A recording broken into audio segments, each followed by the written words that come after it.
دوپہر کے کھانے کے بعد بائیں کروٹ لیٹ کر تقریباً 1 گھنٹہ آرام کریں اور رات کے کھانے کے بعد کچھ دیر تک ٹہلیں۔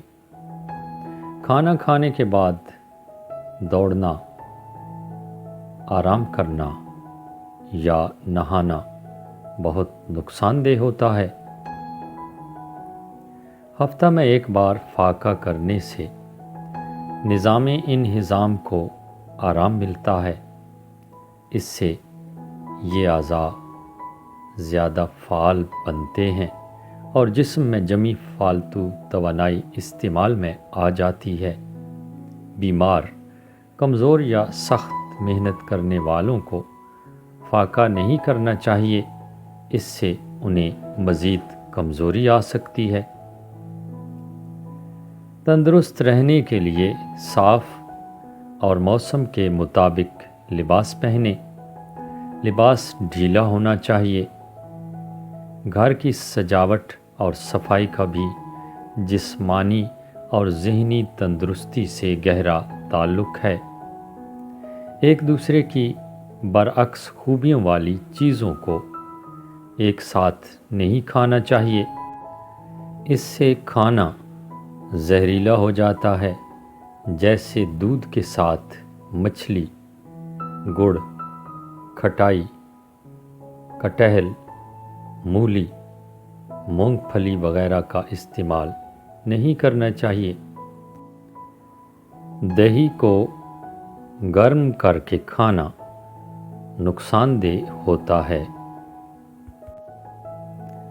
شہد اور گھی برابر مقدار میں کھانے پر زہر کی طرح اثر دکھاتا ہے۔ دوپہر کے کھانے کے بعد نمک ڈال کر چھاچھ پینے یعنی لسی پینے اور رات کے کھانے کے بعد نیم گرم دودھ پینے سے کھانا جلدی ہضم ہوتا ہے اور قوت میں اضافہ ہوتا ہے۔ پھل جلدی ہضم ہو جاتے ہیں، جبکہ روٹی، دال، چاول وغیرہ دیر سے ہضم ہوتے ہیں، اس لیے پھلوں اور دوسرے کھانے کے درمیان 2 گھنٹے کا فرق رکھنا چاہیے۔ کھانا کھانے سے ٹھیک پہلے زیادہ پانی پینے سے منہ میں بنی لار پانی کے ساتھ پیٹ میں چلی جاتی ہے۔ لار میں موجود انزائم کھانے کو ہضم کرنے میں مدد کرتے ہیں، اس لیے کھانا کھانے سے پہلے یا فوراً بعد زیادہ پانی نہیں پینا چاہیے۔ کھانا موسم کے مطابق کھانا چاہیے۔ گرمی میں ٹھنڈک اور سردی میں حرارت عطا کرنے والی چیزیں کھانی چاہیے۔ انہیں بھرپور مقدار میں اور خوب چبا کر کھانا چاہیے۔